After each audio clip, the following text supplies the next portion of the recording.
hormat pengagungan buat Raja kami yang Maha Mulia. Dalam nama Yesus kami memulai ibadah. Haleluya. Amin. Amin. Silakan duduk dalam hadirat Tuhan. Saya berdoa hari ini Tuhan buat sesuatu yang berbeda. Katakan amin. Bapak-bapak baru kenal saya. Saya pertama kali ibadah di tempat ini. Tapi yang penting Tuhan selalu ada di tempat ini. Amin. Siapkan hatimu dalam hadirat Tuhan. Fokus sama Tuhan. Ibadah itu memberikan hati sama Tuhan. Ibadah bukan hanya sekedar datang ke gereja. Kalau engkau sekedar datang ke gereja, engkau hanya melakukan rutinitas agamawimu, nggak ada hasilnya apa-apa. Bertahun-tahun bisa ibadah di gereja, tapi kelakuanmu udah berubah, sikapmu udah berubah, dan akan menjadi dampak apa-apa. Tapi ketika engkau datang memberikan hatimu sepenuhnya sama Tuhan, didedikasikan untuk Yesus Kristus sebagai korban yang berkenan di hadapan Tuhan, hidupmu akan berubah. Kalau hidupmu berubah, keluargamu berubah, orang di sekitarmu berubah. Engkau akan memiliki dampak yang besar. Hanya dibutuhkan sepatah kata yang keluar dari mulutnya, Tuhan akan mengubahkan seluruh hidupmu, mengubahkan seluruh masa depan. Amin. Dedikasikan hatimu malam hari untuk Tuhan, lebih dari apapun.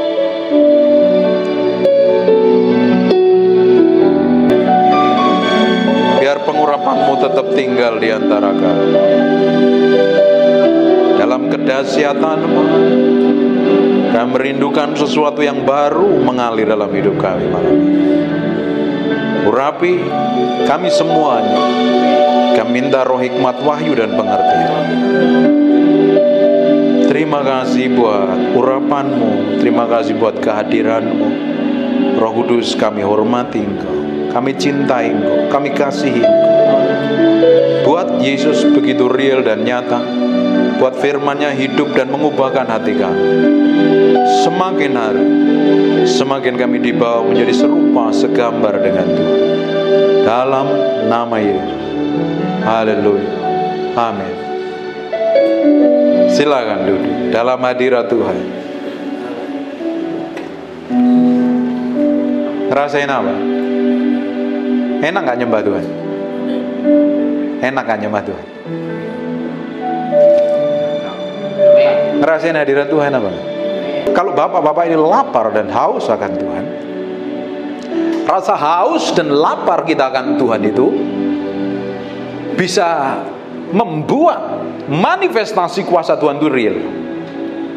Tapi kalau kamu, bapak ibu ini, bapak-bapak ini datang ibadah tanpa memiliki kerinduan dan kelaparan dengan Tuhan, hanya sekedar datang ibadah tapi gak pingin Tuhan, karena saya kaum pria, saya mesti datang ibadah tapi gak punya kerinduan dengan Tuhan.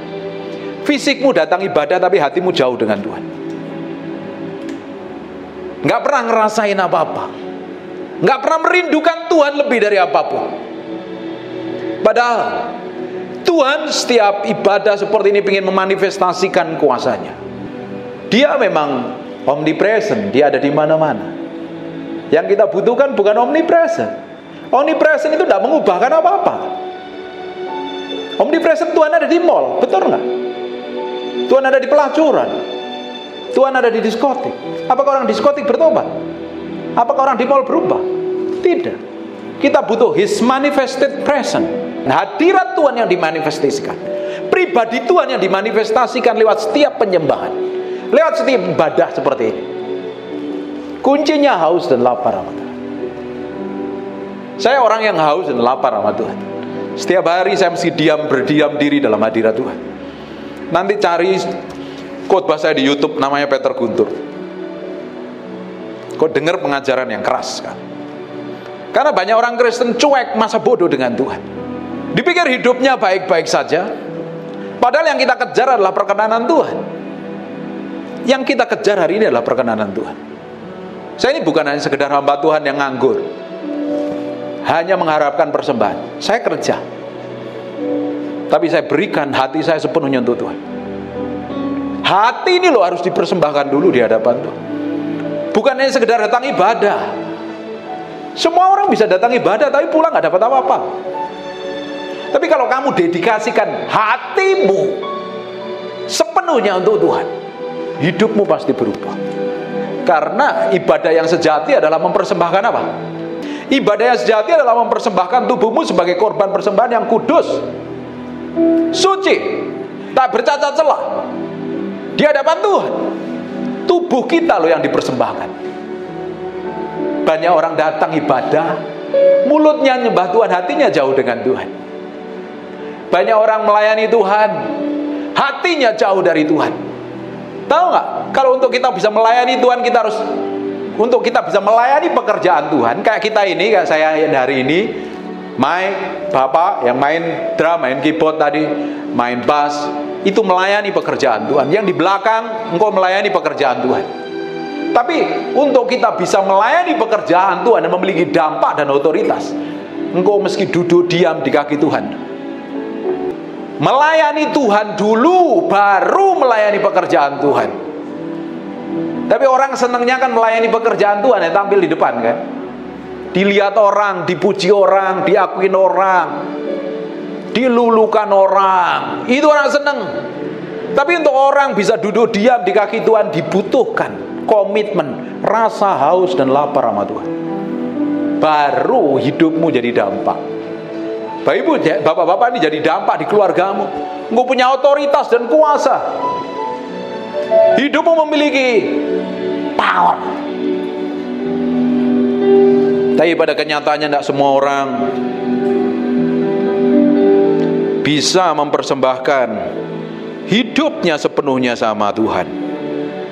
Hanya sekedar datang ibadah tapi hatinya jauh sama Tuhan. Bisa terlihat dari mana? Di Roma 12 ayat yang pertama ya.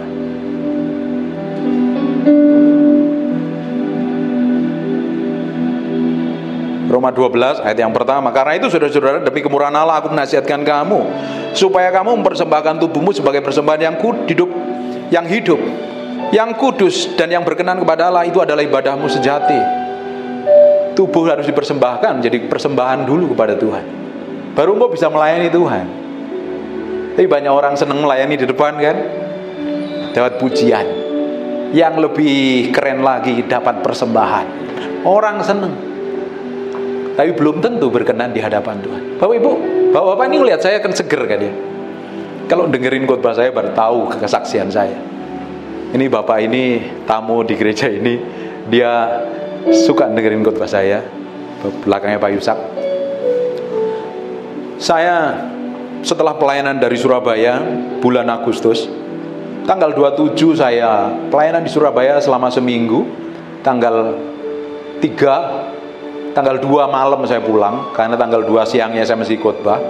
Tanggal 3 pagi saya nggak bisa bangun, saya nggak bisa ngapa-ngapain. Ternyata ada penyumbatan di kepala saya. Saya selama 2 minggu saya nggak bisa jalan, nggak bisa jalan.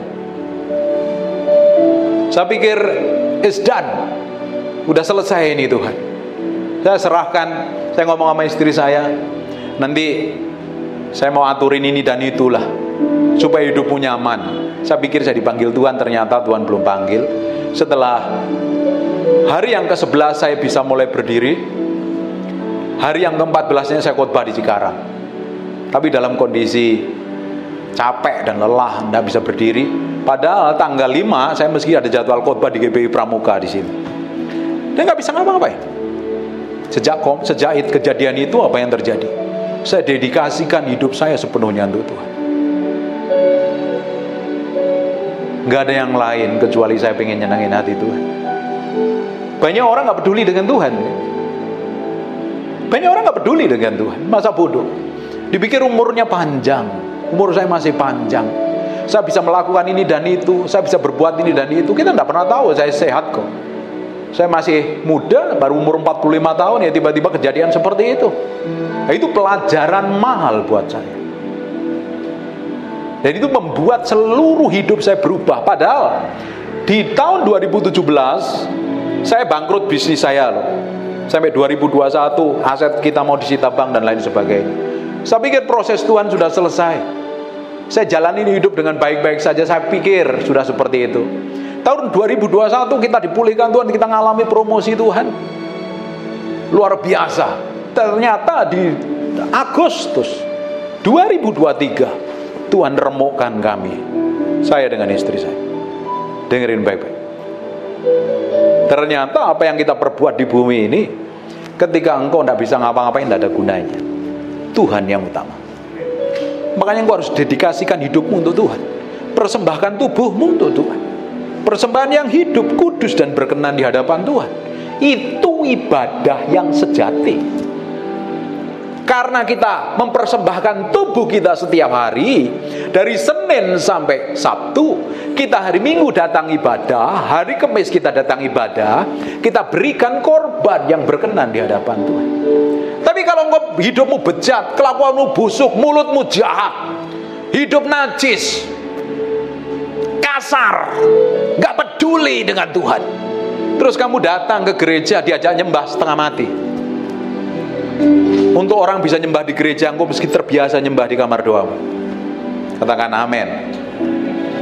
Loh, kok tegang? Katakan amin. Batuk dulu. Biasa. Dengerin baik-baik.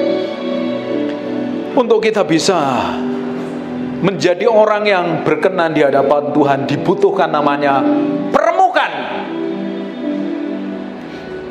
Yang diremukkan sesuatu yang tidak benar di hati kita, diberesin, dicabut sampai ke akar-akarnya. Lewat apa? Lewat proses. Saya diproses Tuhan, tidak enak rasanya. Tapi akhir-akhir ini saya melihat penyertaan Tuhan begitu powerful. Saya melihat urapan yang mengalir dalam setiap pelayanan saya powerful. Mahal harganya. Pikul salib sangkal diri mati daging. Dengerin baik. Baru hidupmu akan memiliki dampak di keluarga. Anak-anakmu akan melihat, ternyata papi saya, dedi saya, ayah saya benar orang yang patut dilihat, dicontoh, diteladani. Tapi kalau hidupmu gak bisa jadi contoh, apa yang bisa dilihat? Istri kepahitan dengan kelakuan, sikap, serta perbuatan. Anak-anak kepahitan, bagaimana mungkin bisa jadi berkat? Saya rasa ini semuanya udah menikah semua. Dan harusnya kita bisa mengerti setiap hari kita mau dedikasikan hati kita sama Tuhan. Amin. Dengar khotbahnya agak sok ya? Hah?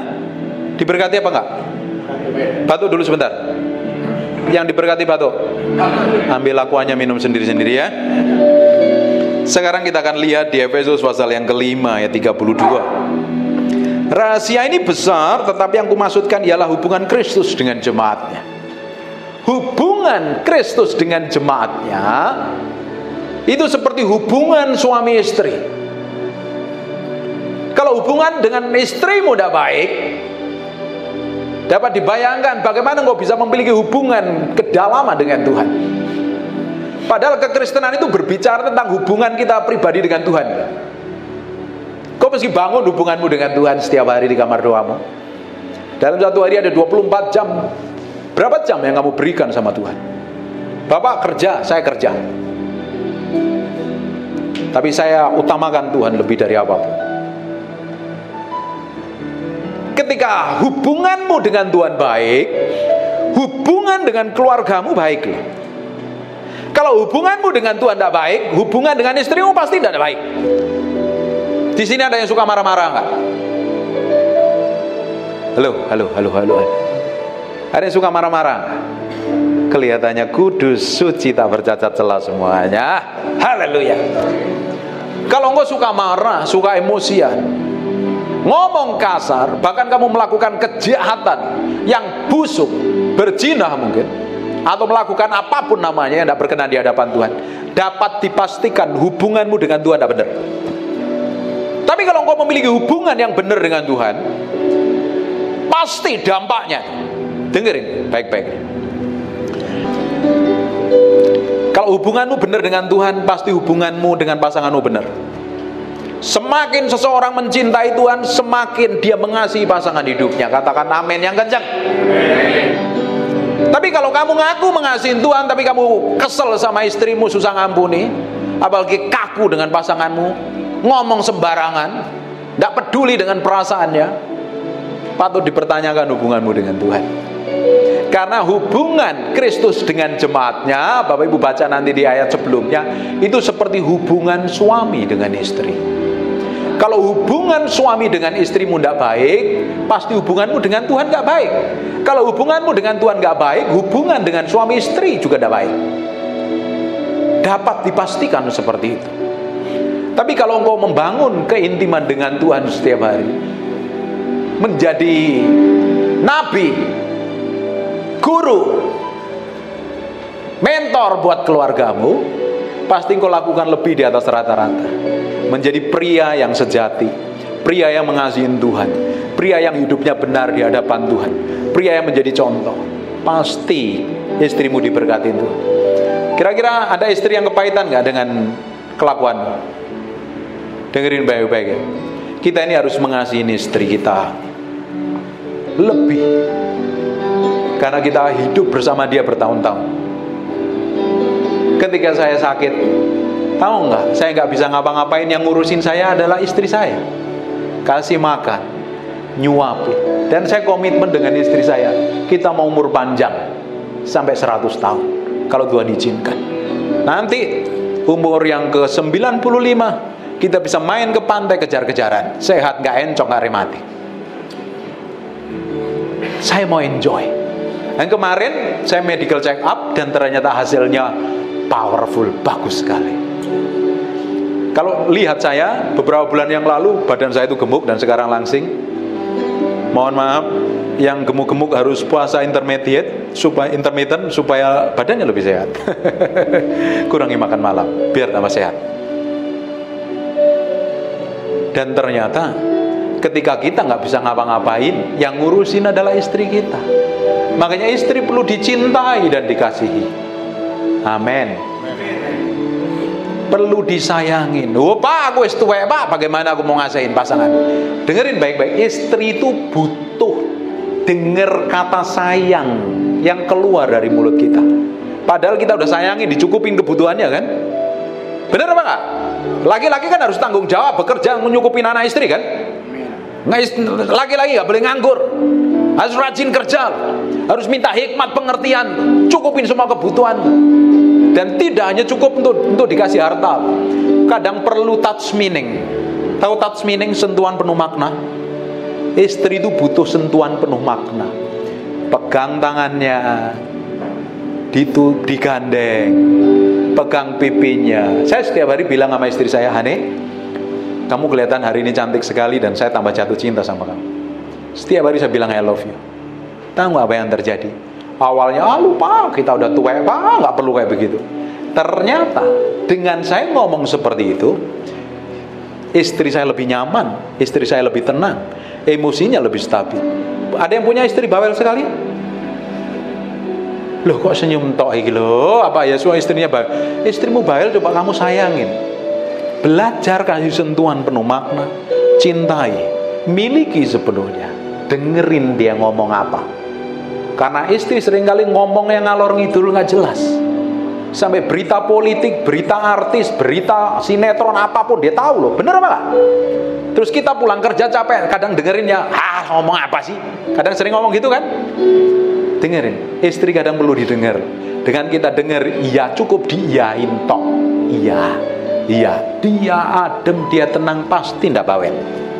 Kalau istrimu sampai hari ini bawel karena kesalahanmu, karena dia butuh kamu dengerin. Tapi semakin kamu cinta Tuhan, semakin mengasihi Tuhan, kamu semakin mengasihi istrimu. Pak, bawelnya nggak tahan aku Pak. Semakin kamu cintai, semakin kamu bisa peluk, bisa sentuh. Dia akan menemani sampai masa tuamu.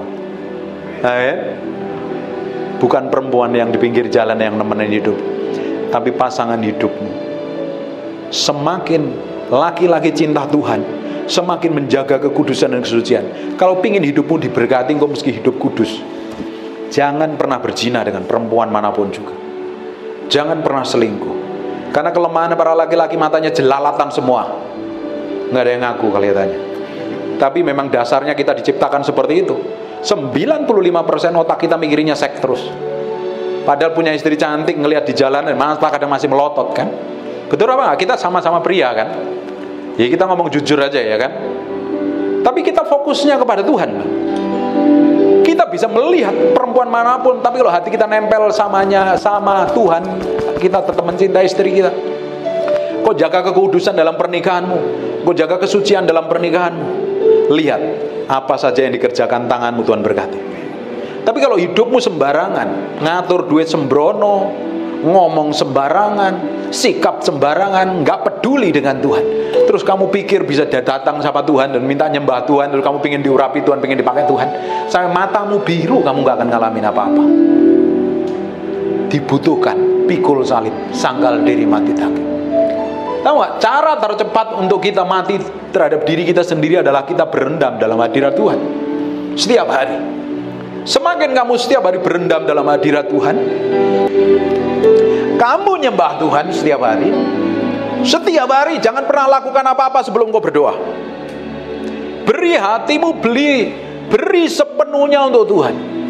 Memulainya harus dibangun hubungan intim dengan Tuhan. Ketika engkau mulai nyembah Tuhan, apa yang terjadi? Contohnya, Aku sembah,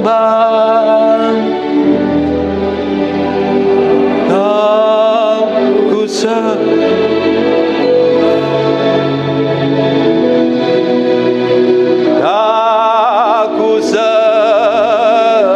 Ibu mau ikut ibadah, datang. Mau masuk ibu? Silakan masuk ikut ibadah. Dengerin baik-baik.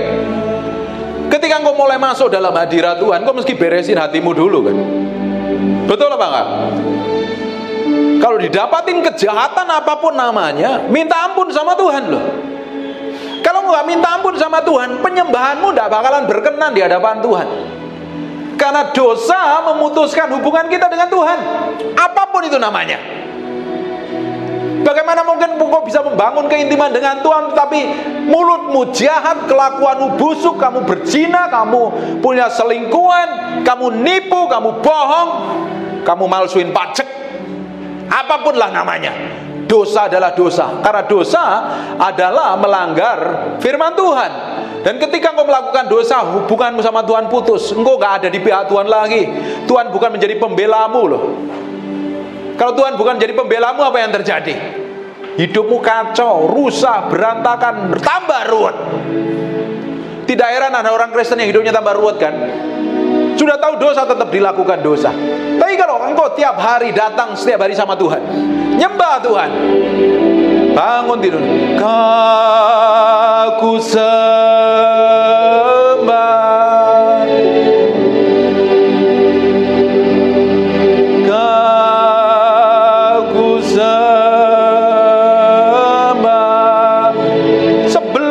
nyanyikan penyembahan itu kan mesti diberesin hatimu dulu kan sama Tuhan.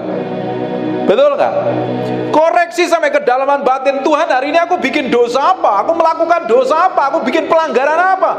Tuhan ampuni aku. Lihat sampai kedalaman batinku. Kalau kau dapatin semua kejahatan yang berkenan, aku minta ampun. 1 Yohanes pasal pertama ayat yang ke-9, Allah setia dan adil, Dia akan mengampuni dosa kita. Beresin setiap hari. Kau beresin setiap hari. Nyembah terus. Oh nalamu sini mia nama. Nyembah terus. Ini mi pieramu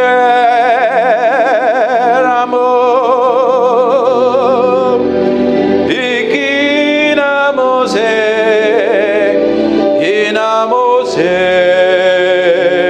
Nyembah terus setiap hari.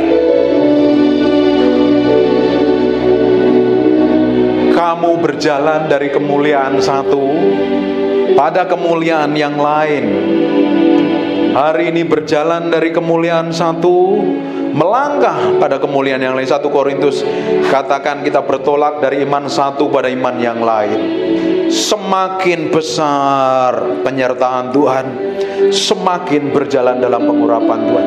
Kamu berjalan dalam kekudusan, kamu berjalan dalam kesucian setiap hari. Kira-kira apa yang terjadi dengan hidupmu? Powerful. Permainan musikmu semakin diurapin Tuhan. Hidupmu semakin memiliki dampak dan otoritas. Kira-kira istrimu, anakmu ngelihat kamu berbeda apa enggak? Kok papa berbeda ya? Kok daddy berbeda ya?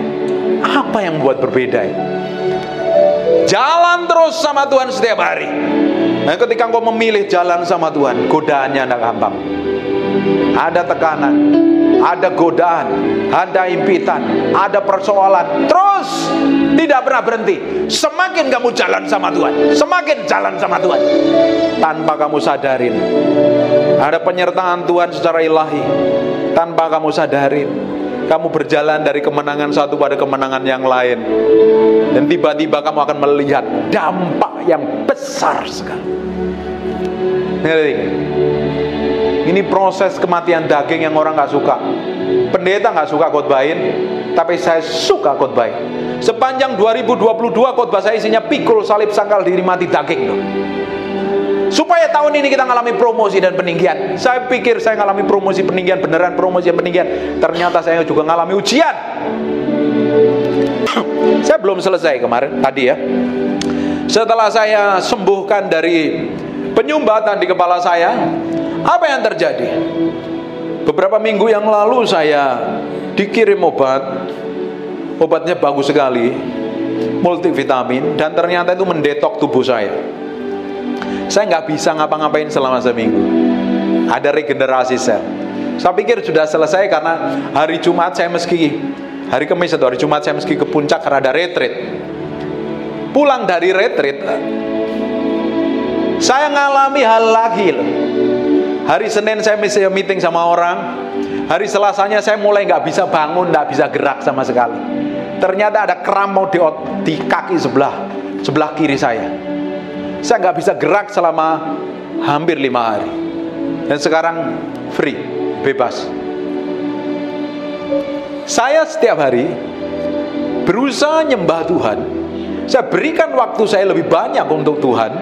Kalau saya nggak ada pelayanan di pagi hari, saya nyembah Tuhan. Dari pagi sampai siang, sampai saya buka puasa. Karena buka puasa saya jam 12 siang. Setelah itu udah nggak makan sampai jam 12 siang lagi. Saya lebih banyak luangkan waktu sama Tuhan. Ternyata saya masih mengalami banyak hal yang tidak enak. Jangan dipikir kalau engkau cinta Tuhan, engkau mengasihi Tuhan, engkau diurapin Tuhan, perjalananmu hidupmu enak-enak saja. Justru engkau semakin dimurnikan. Tapi ujungnya ketika kamu muncul di permukaan, ada urapan kuasa dan otoritas yang berbeda dalam hidup. Amin. Do you mudeng or not? Yang mudeng angkat tangannya. Saya sampaikan sesuatu yang berbeda. Ini akan membuat pria di tempat ini menjadi orang yang berbeda. Kau akan memiliki dampak besar. Kalau kekristenanmu bertahun-tahun kamu memiliki dampak dan otoritas, perlu dipertanyakan. Kamu sehat secara rohani apa tidak? Karena perjalanan bersama Tuhan itu naik. Katakan naik. Perjalanan bersama Tuhan itu naik, katakan. Ngalami promosi dan peninggian. Sekalipun menghadapi tekanan, tetap berjalan sama Tuhan itu naik. Yang jadi masalahnya, semua yang Tuhan janjikan itu menjadi bagian kita. Tapi pada kenyataannya nggak semua orang Kristen menerima janji itu kan. Banyak yang babak belur kan. Banyak hidupnya kacau kan. Banyak hidupnya kere, melarat kan. Padahal Tuhan berikan hikmat pengertian di Efesus, di Filipi jelaskan seluruh harta di surga itu menjadi bagian milik kita. Tapi tidak semua orang bisa mencapai itu. Karena apa? Tidak pernah memberikan diri sepenuhnya di hadapan Tuhan. Mata Tuhan menjelajah ke seluruh bumi untuk mencari orang yang bersungguh hati kepada Dia. Kalau didapatin, Tuhan akan limpahkan kekuatan, kuasa, otoritas, dan pengaruh. Yang jadi masalahnya, orang siap nggak terima itu. Banyak orang nggak mau memberi hatinya. Hanya sekedar jadi orang Kristen. Bertahun-tahun jadi orang Kristen, tidak memiliki dampak apa-apa. Malah bikin kekacauan dalam keluarga. Istrinya banyak kepahitan. Pernikahannya kawin cerai. Kalau pernikahanmu babak belur, perlu dipertanyakan. Kamu ini jadi imam yang sejati apa enggak? Jadi guru, punya otoritas hidup di dalam firman apa tidak? Kan tidak mungkin dong kita belajar firman, hidup kita nggak diubahkan Tuhan. Kita setiap hari nempel dengan Tuhan, nempel dengan hadiratnya loh. Bagaimana mungkin hidup kita nggak berubah? Seperti anggur, carang nempel pada pokoknya pasti berbuah kan. Bayangin kalau kita nih tiap hari nempel dengan Tuhan, bangun keintiman dengan Tuhan, tidak mungkin hidupmu tidak berubah. Kalau hari ini hidupmu tidak berubah, perlu dipertanyakan hubunganmu dengan Tuhan sampai level mana. Bangun keintimanmu sama Tuhan seperti apa. Amin. Banyak orang gak tahan duduk diam di kaki Tuhan. Tadi saya sharing sama dia di mobil. Banyak orang lebih seneng ada di panggung sini, dilihat orang, dipuji orang, diakuin orang, dihormatin orang, dapat tepuk tangan. Tapi untuk orang duduk diam di kaki Tuhan, orang gak demen. Bayangkan, ketika dalam satu hari ada 24 jam, kalau kita bayar per puluhannya ada 2 jam 40 menit, betul apa enggak? Duduk diam di kaki Tuhan. Kita biasanya duduk diam di kaki Tuhan ya, berdoa langsung, minta ini minta itu kok. Kita berondong Tuhan dengan segala macam permohonan dan lain sebagainya, betul apa enggak? Berkati usahaku, bisnisku, keuanganku, anakku, cucuku, mertuaku, besanku, dan mantuku dan lain sebagainya kok. Tapi untuk diam di kaki Tuhan dibutuhkan rasa haus dan lapar, dibutuhkan kerinduan pingin kenal hatinya lebih dari apapun. Seperti hubungan suami istri. Bayangin kalau istrimu datang kepada bapak-bapak ini, terus tiap hari ngerengek minta dibeli ini, ngerengek minta jatah ini, ngerengek minta dibeli itu, apa yang terjadi? Gerah enggak? Bosen enggak lama-lama? Anak enggak lama-lama? Setiap datang minta, setiap datang minta, setiap datang minta terus. Apa yang terjadi? Udah enggak jauh-jauh, udah punya anak semuanya kan? Ketika anakmu minta terus, minta terus, minta terus, nggak mau ngerti papinya sedang capek, nggak mau ngerti sedang ada ruwet di kantor, ada bisnis yang sedang kacau, ada klien yang sedang rewel, pulang sampai rumah diberondong dengan permintaan. Lama-lama apa yang terjadi? Emosimu bisa meledak loh. Nanti nggak ini? Apalagi dengan istrimu, pulang langsung diberondong dengan segala macam. Padahal kamu baru ada masalah, di jalan macetnya luar biasa. Kira-kira apa yang terjadi? Bukankah kita sering alami itu dengan Tuhan? Bukankah kita sering lakukan sama Tuhan? Kita anggap Tuhan apa? Kita tidak hormatin Dia. Kita datang minta ini, berkati aku, bisnisku, usahaku, masa depanku, besok pekerjaanku, pelayananku, urapi Tuhan, urapi Tuhan. Nah, tiap hari nggak pernah berdoa 2 jam sebelum pelayanan minta diurapi, kamu tuh ngawur atau apa? Ngerti nggak ini?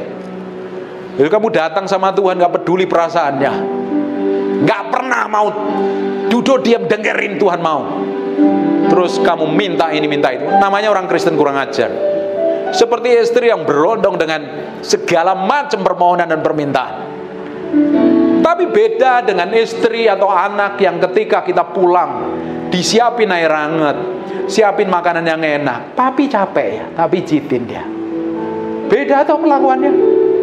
Bikin hatimu seneng gak? Betul apa enggak? Ngerti gak? Hubungan Kristus dengan jemaatnya seperti hubungan suami dan istri loh. Kalau punya istri rewel, bawel, cerewet, mulutnya ketus, minta terus, kamu kesel lama-lama.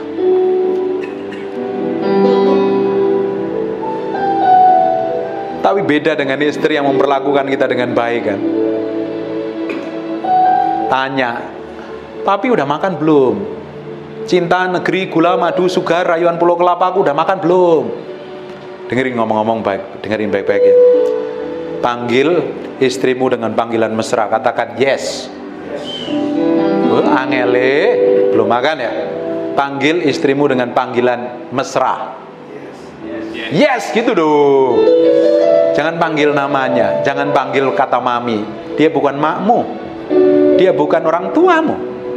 Panggil sayang, cinta, negeri, gula, sugar, madu, rayuan kelapa. Panggil yang mesra. Mulai ya, laki-laki harus belajar ngomong yang manis buat istrimu. Nanti istrimu akan ngomong manis sama kamu. Katakan amin. Kita pun juga harus belajar ngomong manis sama Tuhan. Datang sama Tuhan, gak pingin apa-apanya, pingin nyembah. Ku sembah,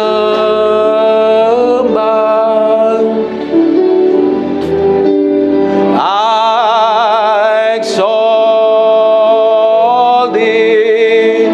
Gak pingin apa-apa, I exalt thee.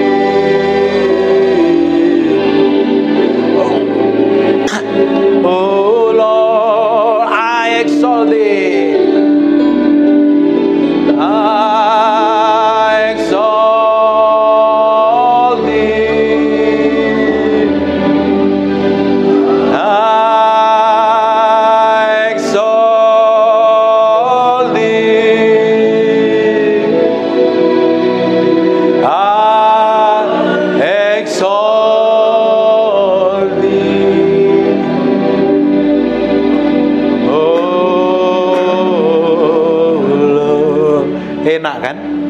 Datang kepada Tuhan, Tuhan aku gak bikin apa-apa, aku mau berikan hatiku sama Engkau. Engkau sebenarnya punya tujuan apa sih dalam hidupku ini? Engkau panggil aku tinggal di Jakarta bagian utara ini. Engkau punya maksud dan tujuan apa sih Tuhan? Kasih tahu Tuhan, singkapkan Tuhan, buat aku mengerti Tuhan, semakin urapi aku Tuhan. Dengerin lagi, ketika bapak-bapak ini ditempatkan di gereja ini, bukan kebetulan. Tuhan punya maksud dan tujuan. Ngerti nggak? Semakin kau berjalan bersama Tuhan setiap hari, berjalan bersama Tuhan setiap hari, semakin disingkapkan, semakin dibuat mengerti, semakin matamu tajam melihat apa yang Tuhan mau, semakin kau ngerti apa maunya Tuhan. Kira-kira kau semakin memiliki kepekaan yang tajam dengan Tuhan apa enggak? Amin. Pasti berubah. Tahu nggak? Pertobatan kita, keputusan kita, ketika kita mau ngambil hidup benar di hadapan Tuhan hari ini, hidup takut dengan Tuhan, hidupmu akan memberi dampak pada banyak orang di masa yang akan datang. Tapi kalau engkau nggak peduli dengan Tuhan, engkau cuek dengan Tuhan, engkau cukup jadi orang Kristen bergereja, tapi engkau nggak memiliki kehausan dan kelaparan dengan Tuhan, hanya jadi orang Kristen yang mediocre, nggak memiliki gairah dengan Tuhan, penguasa bodoh, yang penting gua datang ibadah lah. Hidupmu nggak akan berubah dan nggak akan jadi apa-apa selamanya. Tapi ketika kau mulai komitmen jalan sama Tuhan, hidup takut akan Tuhan, hidup kudus bersama Tuhan setiap hari, apa yang terjadi? Banyak orang di depan sana, di luaran sana akan bertobat melalui hidupmu. Bapak Ibu bisa bayangkan, Bapak bisa bayangkan ketika hidupmu menggarami banyak orang dan salah satunya tiba-tiba orang itu bertobat melalui hidupmu dan orang itu dipakai Tuhan luar biasa.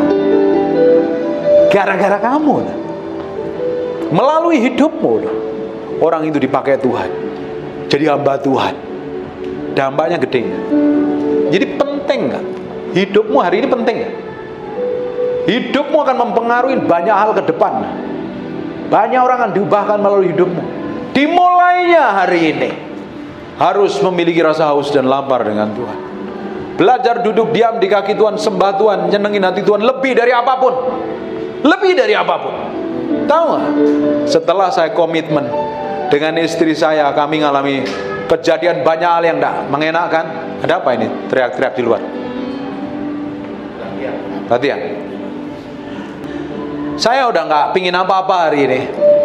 Saya pingin nyenengin hati Tuhan. Hani, saya bilang sama istri saya, Hani, kita mau habiskan waktu untuk nyenengin hati Tuhan.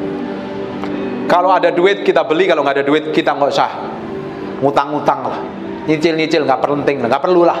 Kita hidup apa adanya. Kita mau utamakan Tuhan. Tahu nggak apa yang terjadi? Hidup semakin hari semakin memiliki dampak. Banyak orang diberkati melalui hidupan kami karena Tuhan, bukan karena kami. Saya ini wong desa, saya ini orang kampung. Kalau sampai hari ini orang di Jakarta mau dengerin saya, gereja mengundang saya itu karena kasih karunia, bukan karena hebatnya saya. Ini bukan apa-apa, karena ada Tuhan yang di sini yang membuat orang desa bisa ngajar orang Jakarta tentang hidup benar di hadapan Tuhan. Dimulainya dari mana? Pertobatan, bergaul intim dengan Tuhan. Itu lebih penting dari apapun juga. Makanya kalau kekristenanmu nggak memiliki hubungan intim dengan Tuhan, perlu dipertanyakan. Kristenanmu itu Kristen palsu itu. Bagaimana mungkin kita menikah dengan pasangan, dengan istri kita nggak pernah ngobrol, nggak pernah cerita, nggak pernah bangun kehubungan? Kira-kira apa yang terjadi? Miskomunikasi belum? Enggak. Betul apa enggak? Misunderstanding apa enggak? Kita punya istri, kita nggak pernah ajak ngobrol, kita nggak pernah ajak makan malam. Pak nggak punya duit makan malam, makan pecel lele deh, nggak usah jauh-jauh. Atau makan seafood di depan sana itu, kan enak itu seafood pinggir jalan ya kan? Ngobrol bareng. Bayangkan, pulang kerja tinggal tidur bareng. Hanya punya legalitas bahwa sudah menikah, tapi tidak punya hubungan personal dengan istri. Sering terjadi misunderstanding. Benar apa enggak? Karena tidak ada hubungan. Kan saya bilang kekristenan itu membangun hubungan dengan Tuhan. Kekristenan itu hubungan dengan pribadi Tuhan, bukan beribadah, bukan rutinitas agamawi. Makanya ini dasarnya dulu. Kalau ini benar, semuanya akan benar. Amin. Hubungan dengan pasanganmu benar, hubungan dengan anak-anakmu benar, hubunganmu dengan orang lain benar. Kalau hubungan dengan Tuhan itu benar dulu. Amin. Kita akan semakin hari mau didapati menjadi orang yang mengasihi Tuhan lebih dari apapun juga. Kita ingin menjadi orang yang didapatin berkenan di hadapan Tuhan. Karena yang kita kejar hari ini adalah perkenanan Tuhan, bukan yang lain. Kita hari ini bisa kerja, melakukan aktivitas, melakukan pelayanan. Kita bisa berbuat ini dan itu, tetapi kalau ujungnya kita nggak didapatin berkenan di hadapan Tuhan, apa yang terjadi? Sia-sia belaka. Ujung dari kehidupan kita akan memerintah bersama Kristus. Amin. Ujung dari kehidupan kita adalah memerintah bersama Kristus, tinggal bersama Kristus selama-lamanya. Di bumi ini hanya sementara loh. Tapi banyak orang fokusnya yang di bumi ini. Dia lupa dengan kekekalan itu. Yang dikejar hanya ngejar ini, ngejar sesuatu yang tidak kekal. Memang kita harus bekerja, apalagi pria harus bekerja, harus cari duit, harus sukses, harus diberkati. Kalau engkau ingin diberkati, engkau jalan sama Tuhan. Kunci sukses dan berhasil adalah simpel kok. Dengar suara Tuhan dan lakukan. Pasti segala sesuatu yang dikerjakan tanganmu Tuhan bikin berhasil. Kata kita Mazmur seperti itu kan. Amin. Dengar suara Tuhan, jalan, harus kerja, harus tanggung jawab. Dan apa saja yang dipercayakan Tuhan hari ini, kerjakan dengan tanggung jawab. Sebab dari sana permulaan Tuhan akan berkati hidup, dan Tuhan akan promosi hidup. Amin. Kau akan melihat sesuatu yang ilahi. Semakin kau berjalan bersama Tuhan setiap hari, kau akan melihat sesuatu yang dahsyat dalam hidup. Saya selesai jam berapa ini? 14 terus Ninta. Diberkati apa enggak ini? Saya berdoa hidupmu akan mengalami perubahan yang berbeda.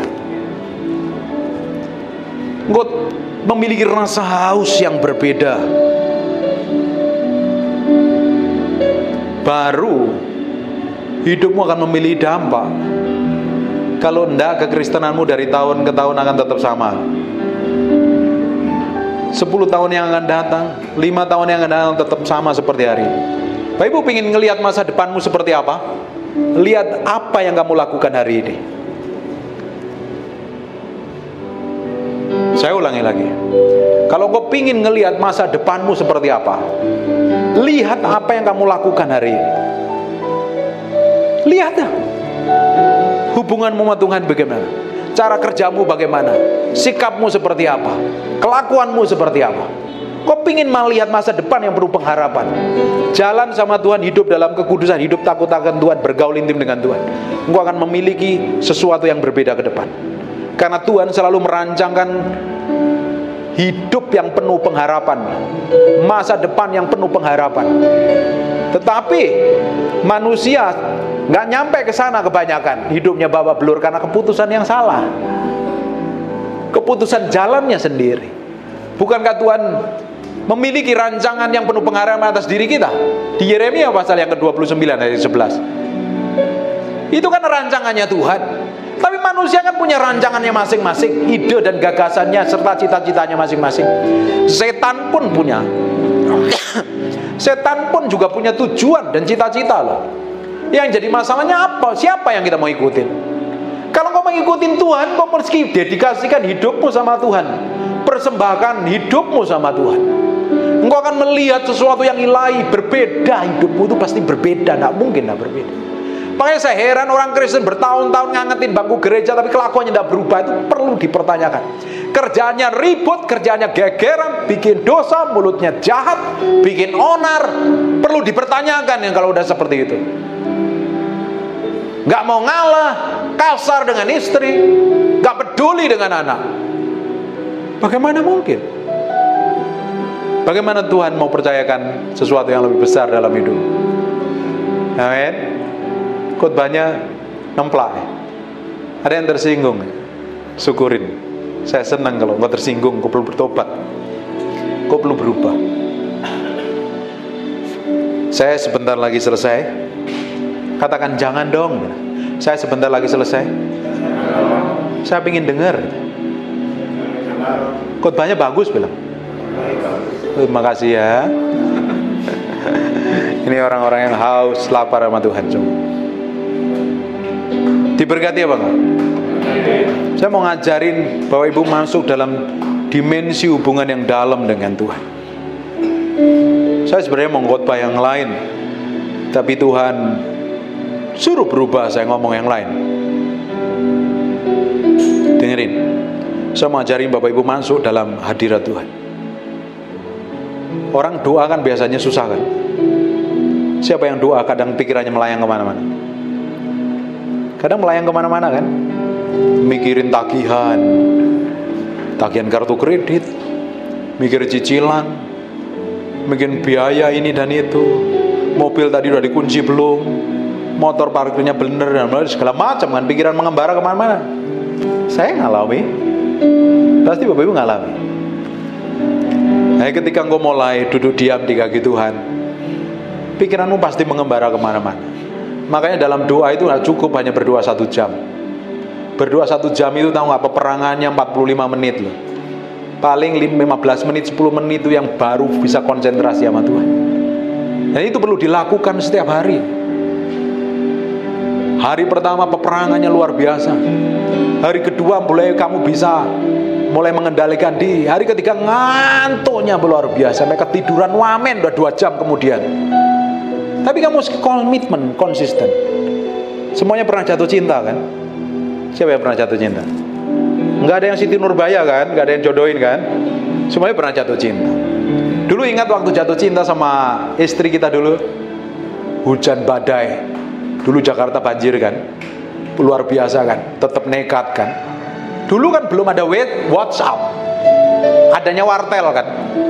Iya kan? Hujan apa mau kita telepon. Terus aja maju sedikit ada handphone, bunyinya tolalit zaman itu. Ingat itu? Ada SMS sedikit aja, wah ini kekasih gue. Kita punya gairah, punya kerinduan. Pacar kita pun di mana kita samperin. Punya pacar di Bekasi, di Cibubur, di Bogor pun disamperin. Nggak capek lagi ya kan? Bener apa enggak? Karena apa? Cinta, jatuh cinta. Makanya Alkitab katakan kan, kalau kamu meninggalkan kasihmu yang semula, kamu akan dimuntahkan. Karena nggak punya rasa cinta lagi. Orang yang nggak punya rasa cinta itu hambar. Lihat pernikahan yang nggak ada rasa cinta, ada perselingkuhan di dalamnya pasti.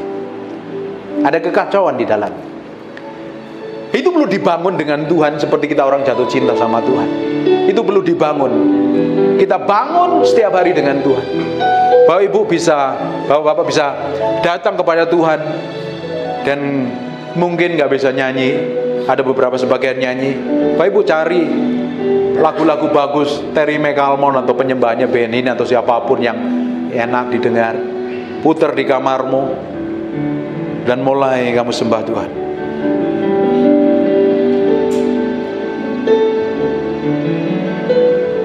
Mulai kamu tutup mata nyembah Tuhan, ikutin penyembahan tersebut.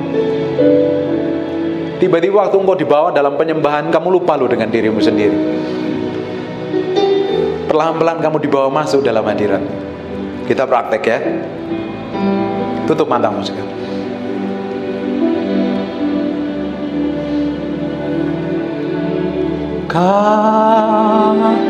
Ku sembah. Mulai fokus sama Tuhan. Ku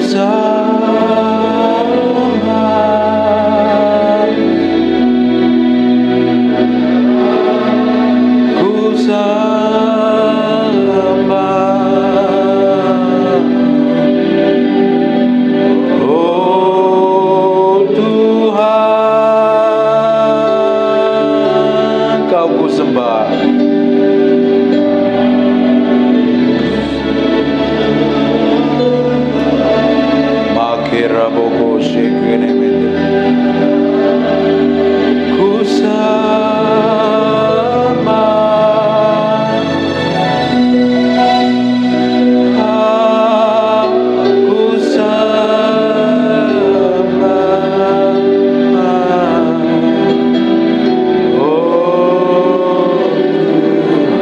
Sekarang buka matamu.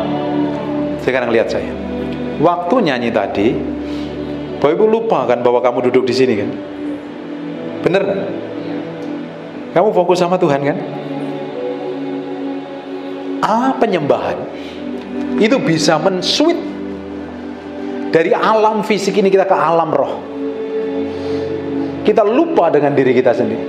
Menyembah itu bukan mulutnya yang ngomong, bukan kita ngomong bahasa roh kencang-kencang, tapi hatimu yang dipersembahkan sama Tuhan. Kamu fokus sama Tuhan sampai kamu lupa bahwa kamu ada di sini kan tadi kan? Bener apa kak? Gak sadar kan kalau masih ada di sini, duduk di sini kan? Kamu lakukan itu terus setiap hari. Terus bisa nyembah pakai lagu apapun yang bapak suka. Terus masuk terus. Ini dibutuhkan berhari-hari. Tidak cukup satu hari. Hari ini lakukan, besok lakukan, lusa lakukan terus. Minggu demi minggu, bulan demi bulan, tahun demi tahun. Saya sudah lakukan bertahun-tahun sampai hari ini. Terus nanti tanpa bapak sadari, bapak akan dibawa masuk dalam dimensi kedalaman dengan Tuhan. Terus dibangun itu. Lakukan di rumahmu. Ketika dilakukan di rumah, ibadah di sini, nyembah, sudah terbiasa. Ini kalau diajak nyembah kan susah kan? Worship leader kalau ngajak nyembah, jemaatnya rasanya kan setengah mati kan? Karena apa? Nggak terbiasa nyembah di rumah. Dipaksa nyembah di gereja hanya 2 jam langsung diajak nyembah, setengah mati. Dengerin baik-baik. Hidup kita ini adalah penyembahan loh. Penyembahan untuk Tuhan, untuk nyenengin hati Tuhan. Kita lakukan itu terus. Lakukan terus setiap hari. Engkau semakin dibawa kenal Tuhan, hatimu semakin diubahkan, semakin lembut. Kita bikin kesalahan ditegur. Siapa yang pernah bikin kesalahan? Di Jakarta macet kan? Siapa yang pernah terobos jalur Transjakarta? Nggak ada yang ngaku ya. Itu kita deg-degan kan? Bener nggak deg-degan? Ada polisi nggak nih? Takut nih, gawat nih. Atau pernah bikin kesalahan apapun rasanya nggak enak kan? Atau kita ngobrol-ngobrol sama teman di kafe atau di restoran, kita ngobrol sama teman-teman kita. Setelah kita pulang, Roh Kudus templak kita. Yes! Kamu tadi ngomong apa? Kamu tadi bohong. Kamu tadi sombong. Kamu tadi meninggikan diri. Kamu tadi ngomong begini. Pernah nggak ngalami kayak begitu? Ada perasaan yang nggak enak. Ngerti nggak? Semakin kamu masuk dalam hadirat Tuhan, semakin memiliki kepekaan loh. Kamu bikin dosa sedikit, wah aku nyakitin hati Tuhan nih. Wah Tuhan ini tidak demen nih. Kamu memiliki kepekaan yang tajam. Semakin kepekaan yang tajam, kamu semakin nyenengin hati Tuhan. Tapi ada orang yang melakukan dosa, terbiasa melakukan dosa ini dan itu, cuek. Kan ada kan, lama-lama kita cuek, nggak apa-apa lah. Terobos lampu merah nggak apa-apa lah. Jadi lagi ngetren kan, di Jakarta orang terabas lampu merah kan. Nggak apa-apa lah. Ngelanggar apapun cuek aja lah. Terus kita lakukan itu, lama-lama kamu kebal, kamu terbiasa melakukan dosa. Kamu gak peduli dengan Tuhan. Alkitab katakan di Efesus pasal yang keempat ayat 30, jangan dukakan Roh Kudus, jangan sakitin dia. Pernah istri kita cemberut dengan kita karena kita laki-laki kadang pernah bikin kesalahan kan? Pernah ngomong dengan nada tinggi kan dengan pasangan? Pernah apa enggak? Saya pernah. Tiba-tiba istri kita mukanya kayak apa? Sedih enggak? Mukanya istri kita bermuram durja. Sedih. Iya enggak? Halo, sebentar lagi saya selesai loh. Tapi sebelum selesai saya mau ajarin ini. Sama dengan Tuhan. Ketika kita bikin kesalahan dan dosa, tanpa kita sadarin, kita menyakiti dan mendukakan hati Tuhan. melukai hatinya, melukai perasaannya. Jadi kalau kita cuek dengan itu, lama-lama apa yang terjadi? Roh Kudus lama-lama, karena kamu melakukan dosa dan pelanggaran, sebenarnya dia nggak mau ninggalin kita. Dia nggak bisa menyatu dengan kita, karena kita sudah bikin dosa dan pelanggaran. Dia namanya Roh Kudus, roh yang suci dan kudus kan. Dia nggak bisa menyatu dengan pribadi yang najis dan kotor. Makanya dia undur daripada kita. Seperti yang dialami oleh Simson, seperti yang dialami oleh Saul. Dia nggak sadar kalau Roh Kudus undur daripada dia. Banyak orang Kristen nggak nyadari kalau kelakuannya bejat, kelakuannya busuk, kelakuannya jahat, nyakitin hati Tuhan terus. Dipikir dia tetap diurapi seperti Simson, nggak taunya udah diurapin lagi. Dirasukin roh jahat malahan. Berapa banyak kayak begitu? Di Yesaya pasal yang ke-63 ayat yang ke-10, kalau kita mendukakan Roh Kudus, Allah nggak berada di pihak kita loh. Allah berada jadi pelawan kita. Apa yang terjadi kalau Allah jadi lawan? Apa saja yang kamu kerjakan babak belur. Kehidupanmu nggak ngalami promosi dan peninggian. Kamu doa jerit-jerit sama Tuhan pun percuma dan sia-sia. Berapa banyak orang alami kayak begitu? Kita lihat kan orang Kristen yang dulunya pelayanan, hidupnya hancur, tambah rusak kan? Dan saya berdoa di tempat ini, semakin kau memiliki hubungan yang dalam dengan Tuhan, hidupmu semakin diubahkan. Dan apa saja yang dikerjakan tanganmu, Tuhan berhasil. Kalau engkau diurapin Tuhan, kamu ngapain saja. Kata orang Jawa ada prinsip bagus tuh, orang Jawa itu peribahasa bagus, sabdo pandito ratu, apa yang dikatakan menjadi hukum dan ketetapan. Bukankah Alkitab katakan yang sama? Apa yang kita ikat di bumi terikat di surga, apa yang kita lepaskan di bumi terlepas di surga. Artinya perkataan punya kuasa dan otoritas. Semakin kamu masuk dalam dimensi kedalaman dengan Tuhan tadi, semakin kamu masuk dalam kedalaman dengan Tuhan, nempel dengan Tuhan, nempel dengan Tuhan, nempel dengan Tuhan, semakin punya otoritas, semakin punya kuasa. Hidupmu memiliki dampak. Orang di sekitarmu akan menikmati Tuhan. Amin. Tutup matamu, bangkit berdiri sama-sama.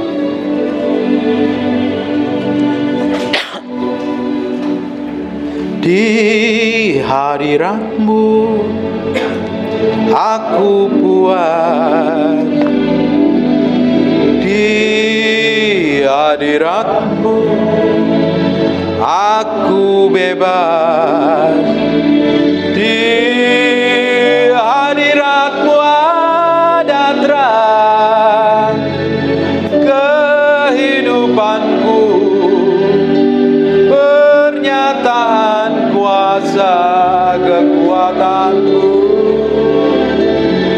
Di hadiratmu ku datang, persembahkan lagu di hadapan Rajaku. Di hadiratmu, di hadiratmu aku kuat, di hadiratmu aku bebas, di hadiratmu ada terang kehidupanku, pernyataan kuasa kekuatanku. Di hadiratmu ku datang, persembahkan lagu di hadapan Rajaku. Sebab kau mulia, sebab engkau mulia dan layak dipuji, dan yang duduk di tahta dan yang akan memerintah selamanya atas semua yang di bumi. Buka tanganmu dua-dua.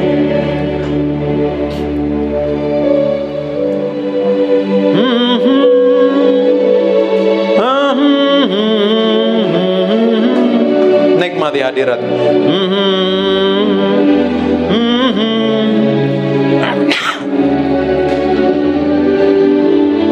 Nikmati hadiratnya. Aku berdoa sekarang, seluruh orang dalam ruangan ini, aku berdoa ada urapan Tuhan yang turun. Jesus name. In Jesus name.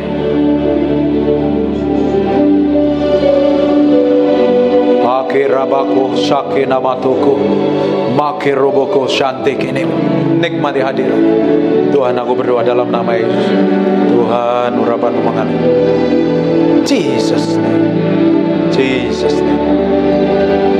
Jesus name. Tuhan berkati. Berkati. Saya doa dalam nama Yesus. Dalam nama Yesus. Angkat tangan berdua. Pengurapan mau mengalir. Jesus. Kuasa. Jesus.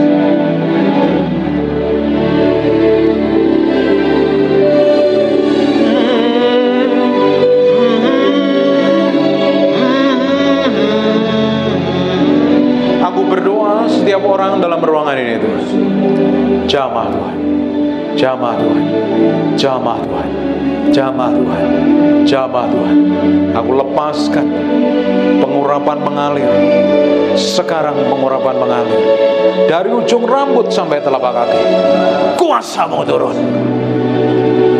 Jesus name. Jesus name. Jesus name. Nikmati hadirat. Paharabaka namas. Jesus, Jesus, Jesus, Jesus, Jesus.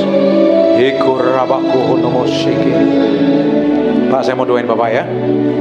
Pak Yusak, saya mau doain. Buang tangannya Bapak. Dalam nama Yesus, kuasa-Mu mengalir. In Jesus, in Jesus, in Jesus. Jamah. Now, Jesus. Ada pengurapan yang turun dari ujung rambut sampai telapak. Nikmati hadirat itu. Sekarang semakin kuat. Nikmatin Pak. Ada sesuatu yang mengalir sekarang. Receive. In Jesus name. Dalam nama Yesus. Sekarang urapan kuat. Nah. Terus. Terus. Jesus. Bergerak semakin kuat urapan. Bergerak semakin kuat itu. Ada sesuatu yang bergerak. Tuhan jamah terus. Urapan-Mu mengalir semakin kuat. Dalam nama. Dalam nama Yesus. Dalam nama Yesus. Urapan semakin kuat. Now, Jesus name. Tuhan jamah dalam nama. Dalam nama Yesus. Jamah. Urapan-Mu mengalir dalam nama Jesus. Urapan-Mu mengalir dalam nama Yesus. Dalam nama Yesus. Dalam nama Yesus. Kuasa-Mu mengalir Jesus.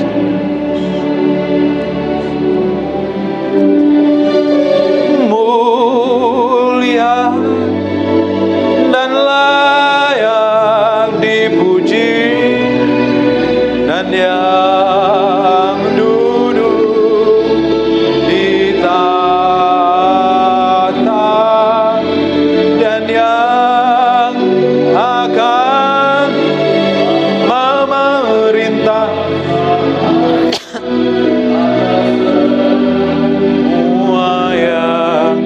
di bumi. Aku berdoa setiap orang dalam ruangan ini diberkati Tuhan. Mulai hari ini aku berdoa ada urapan mengalir Tuhan. Ada urapan yang mengalir. Ada rasa haus dan lapar dengan Tuhan yang kuat. Jamah setiap orang dalam ruangan ini, yang di belakang tanpa terkecuali dijamah Tuhan. Dalam nama Tuhan Yesus, aku berdoa, aku materaikan firman-Mu dengan darah anak domba Allah. Firman ini nempel dalam hati kami. Dalam nama Yesus. Kita nikmati Tuhan sebentar ya. Nikmatin Tuhan sebentar.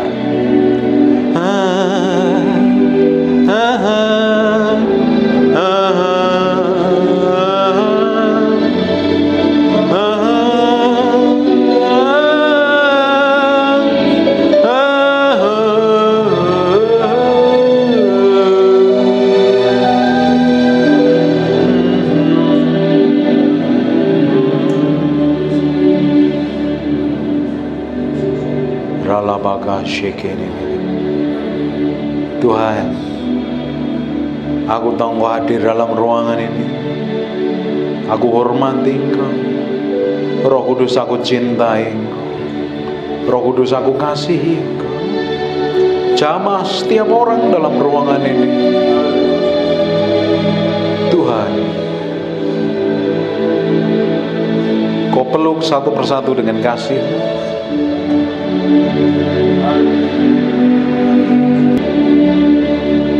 Terima kasih ya Tuhan.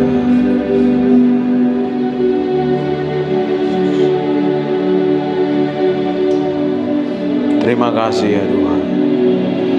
Terima kasih. Beri pengalaman orang-orang ini tinggal dalam hadirat-Mu, merasakan urapan, sehingga mereka bisa membangun hubungan keintiman di kamar doa mereka masing-masing. And lift my hands and say, I love you. You are everything to me, and I exalt your holy name, and I exalt your holy name, and I exalt your holy name on high. Tuhan, urapan-Mu tetap tinggal di tempat ini. Biar menyertai orang-orang ini, dibawa pulang ke rumah mereka masing-masing. Mulai hari ini, buat hidup mereka berubah, memiliki kedalaman hubungan dengan Tuhan, mencintai Tuhan lebih dari apapun juga. Dan kami percaya Kau buat apa saja yang dikerjakan orang-orang ini berhasil. Bisnis pekerjaan usahanya Tuhan berhasil. Dalam nama Yesus, mulai hari ini tangan-Mu ada di atas mereka, urapan-Mu mengalir atas mereka, penyertaan-Mu ada di atas mereka.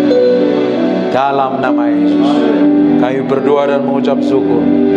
Semua yang diberkati Tuhan katakan amin, and God bless you.